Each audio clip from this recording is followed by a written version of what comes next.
They are always watching. What are you really teaching your kids? Your kids might not remember everything you said, but they'll never forget how you made them feel. It's a haunting statement, but it's the truth. What you say under pressure, in the moment, is captured, heard, and it can, in the heat of the moment, shape their confidence, and how they see the world, and how they see you. We're all guilty of it from time to time. That battle at bedtime, or that battle-weary response after a tough day, trying to get the kids to listen. And then you say something you regret, something you can't take back, something that leaves a sour taste, leaves you feeling conflicted, guilty, and like you're the worst human being alive. I want you to ask yourself this. What are they silently absorbing that they'll one day call normal? I think about this one a lot. Look, I work from home, hold down a start-up business, full-time job. I do what I can to support my partner's career too. What I need after a long day is a moment to pause, gather my thoughts and decompress. Let's be frank, we don't always get that, and in my pursuit of trying to balance everything, I'm guilty of carrying too much. As busy working parents, we need structure, we need schedule, and we need to know when the other person is in need of space, or at the very least, a moment to breathe. My biggest fear is that they'll see us fail. Not fail in our careers, but fail at giving them what they need. Not because we don't want to, but because today's working parents are under so much pressure.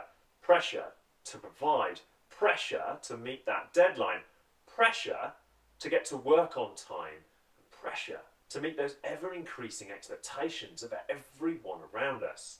We're guilty of putting too much pressure on ourselves. We're guilty of surviving. 2 kids, 2 careers, a mortgage, a salary.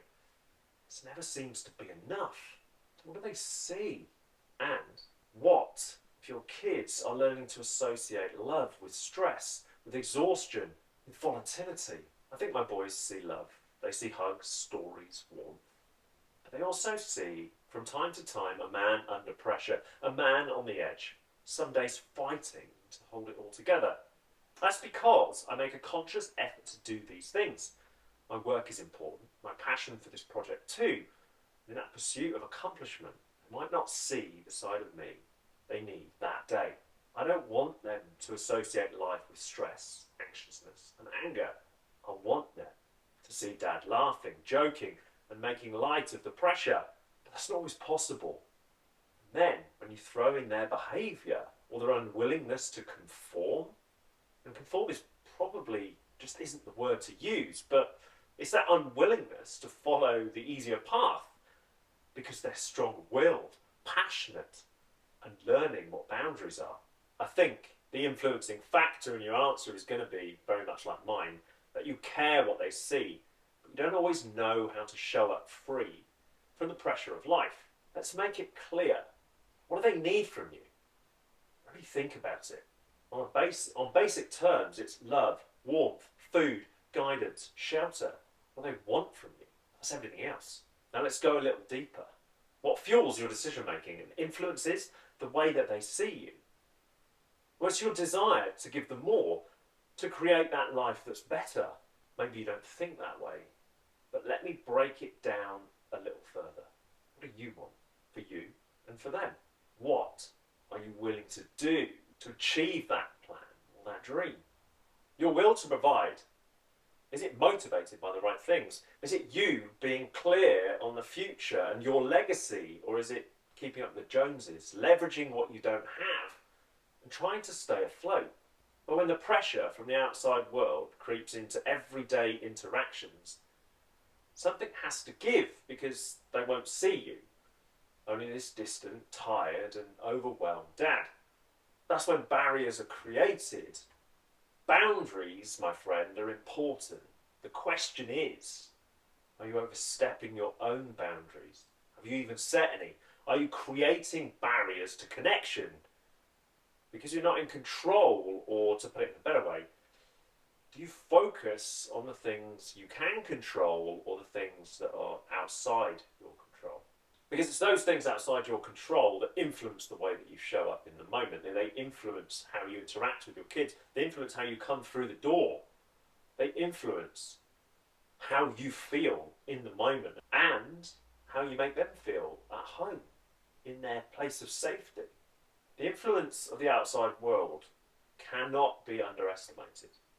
It doesn't matter what you read, it doesn't matter what you watch, it doesn't matter what you listen to. Even this podcast. This is my view of the world. This is how I want to help you. But you can only listen to the bits that work for you.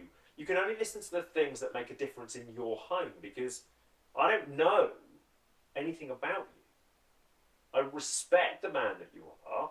If you're listening to this podcast, this episode, you are likely to be very similar to me. You will be under the weight of your own expectation. You will be pushing harder to give them what you believe will help them become better, that will help them achieve things in the future. And that's where we get lost, right? Our expectations of ourselves, well, they're influenced by us, but they're also influenced by what we let in to our world, into our consciousness, into the way that we think and feel. So you've got to be clear on your impact. You've got to be clear on the impact that you want to have on your family. But you've got to be clear what's impacting your decision making in the moment. So let's confront it for a minute, right? They're too young to understand the pressure. They don't see the decisions, the deadlines, the emotional load. They just see dad. Sometimes happy, sometimes angry, sometimes present, sometimes a million miles away. I've tried to explain it to my 8-year-old. He demands more. He's not so easygoing, and he's a very deep thinker. Someone who is influenced easily by the outside world. Is it my fault, or is it his wiring? We consciously reassure, build his confidence and resilience, but that takes time.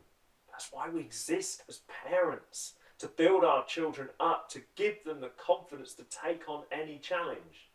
But that also drains our resources. So when you're balancing all these things, the things they don't see or understand, when you respond poorly, they think it's them. That only makes the situation worse. It becomes harder to unpick. And they don't see the dad they need. A lot of what we do is in the shadows. We carry a lot, and mums do too. We create life, but shaping life and the people they become, well, that's our greatest challenge. They feel it when you're hurting, or when the pressure to pay that next bill is getting closer. When you're distant, distracted, and lost in thought, or trying to escape, they see. More importantly, they feel it. They associate work, being a parent, with stress, fatigue, and barriers to what they truly need. When I was thinking about it, it hit me. They're learning all of it. They're learning how to manage emotions, how to react when overwhelmed, how to do life by watching me. Every pickup, bedtime, drop-off, story, mealtime, Saturday morning football, Sunday morning rugby, even every car journey. That's when they see you. What are you carrying into these moments? Where is your mind at? Those moments before school and before bed are your most influential. What you prioritise makes all the difference. But it's more about understanding the influence you have in those moments and what's influencing you in that moment when you're trying to connect. So now I'm constantly asking myself, what do I want them to inherit? What behaviours do I want to hardwire into their future? And which ones do I need to change, own and break? I thought long and hard about this. We set out to create this better life, improved future, and to help them become better than we are. That will, that push, to push yourself further is rooted in the past. What we now need for them to understand is how to navigate the hard times with grace, purpose, connection, and a clear understanding of their impact on the world around them. We learned how to cope from the role models that we had and still have today. But today our kids need to be mentally strong, flexible, resilient, confident. They need to have bulletproof self-worth and understand that the only person that stands in their way is them. They also need to learn to lead with compassion, empathy, a willingness to put themselves first from time to time. And I want to push and to grow. I want my kids to emerge from my shadow. I want them to back themselves, test themselves, and set course for happiness. My eldest, well, he questions me all the time. He was focused on something far into the future. And I said to him, why not just go where the wind takes you? Why not go with the flow?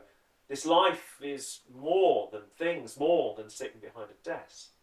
At 8 years old, he turns and says, but you sit behind a desk. But I gave him what I thought was the right answer. Henry, I follow the things that matter to me, the things that make me happy. I learned long ago that chasing the wrong things can make you lose that smile. And then I said to him, look, you have a chance to follow your dreams. Why not take it? Being a dad means asking this simple question. What story are they learning through me today? Because you don't raise your kids with just words. You raise them with presence, tone, habits, reactions, all of it. Reflection has been key to my progress. This series, I think, is the most honest thing you'll hear or see today. It's a series of questions designed to uncover the things that matter, but also to test the way you show up. Too often, I think we bounce from day to day. We have a certain number of things we need to do, and we do them. We answer to someone else, but we're accountable to ourselves and responsible for the growth of our children. We can control what's happening, and we choose to follow a certain path, but often we ignore the signs until it's far too late. They need us to be clear on our future. They need us to find a happy space. They need us to teach them about health, self-worth, love, passion, purpose, and dreams. They do not need us to teach them how to grin and bear it and hope for the best. They don't need to see us distracted, isolated, depleted of energy. They need us to bring the noise, the fun, the laughter, and they need us prepared enough to know what to do and when to do it so that we can maximise our impact on their world. This isn't about guilt, it's about growth. If you're showing up tired, stressed, but trying, they already see your love. Now it's time they see your transformation too. If I could take it all back, I would. If I could teach my younger self something, I would. But let's be frank, young me's done. He's made mistakes, burned out from time to time. But did he make these beautiful kids? And that's why I stay committed to my journey. I fear more than anything else they'll fall in the same way. They'll struggle to find their path and they'll lose sight of the strength they have. But it's on me and my partner to show them how to live aligned to something greater than themselves, to follow passion, to find love and happiness, and have a greater level of respect for themselves than anyone else is going to have for them. The question I wanted you to answer today, what are your kids learning from you? Look, they learn everything, as we've just said. They are pushing boundaries. They are trying to find their natural path. They're trying to find their place in the world. They're relying on you to show up and guide from a position of strength and confidence. They're relying on you to help shape who they become. These aren't wants, these are basic needs. Want is influenced by everything else. It's influenced by the people outside of your home. The needs, well, they're simple. You can deliver these if you're connected, if you're clear on your role, and you understand the impact that you can have in every moment. And you understand, importantly, what influences you in those moments and stops you showing up when they need you to show up. Look, we all carry stuff, and it's okay to do so. We're not searching for perfection. We're searching for something better. We're searching for the key to their future success. But we have to appreciate just how much of an impact that we're going to have on that future success. Every time you feel stressed, anxious, angry, frustrated, every time you've had a bad day, it bleeds out into the home. Now, you might be able to disconnect and rip it out and not think about it again. But for some of us, we carry that load. Some of us, we feel it weighing heavily in the moment. For some of us, we have to take a step back. We have to appreciate what we've been through in the day. We have to make notes. We have to understand how to disrupt the cycle of negativity that perhaps is in our dialogue. Our children need us on form, but they need us, more importantly, to be clear on the man that we are and the influence that we can have on their lives. We have this wonderful opportunity to shape their future from a position of strength, confidence and courage. We guide, we lead, and this is about leadership. Fatherhood is about leading from the front, leading by example. It's not about belittling the challenges that they face. It's not about overstepping the mark. It's not about letting the world influence how you show up. They need your love, they need your passion, they need your warmth, they need your laughter, they need your hope. They also need to understand that the other things that influence you in that day aren't going to distract you from those tiny moments that truly matter. Bedtimes, bath times, the walk to school, the journey to and from activities, that first warm embrace as you hold your newborn baby after a long day. Now, all these episodes are designed to inspire you, they're designed to push you, they're designed to make you think. As always, I'm Aidan. This is Answer Me This, a series dedicated to pushing you to go deeper on your fatherhood story. Remember, our resources are all available at the Modern Fatherhood Club, and our guide to avoiding things like burnout and focusing on the right things is available now for free. And for those of you willing to take a step further and elevate your fatherhood story and become truly present, the New Dad Recharge is available right now for £49, with Fatherhood Unleashed thrown in to keep you honest, accountable and focused on your impact. If you've liked what you hear, please like, subscribe, join our mailing list at themodernfatherhoodclub.com, get involved in the conversation, challenge the way that we're showing up. Challenge yourself every single day to disconnect so that you can connect in that moment, and they will see a real difference and you will shape their future. As always, thank you for listening, and I'll see you soon.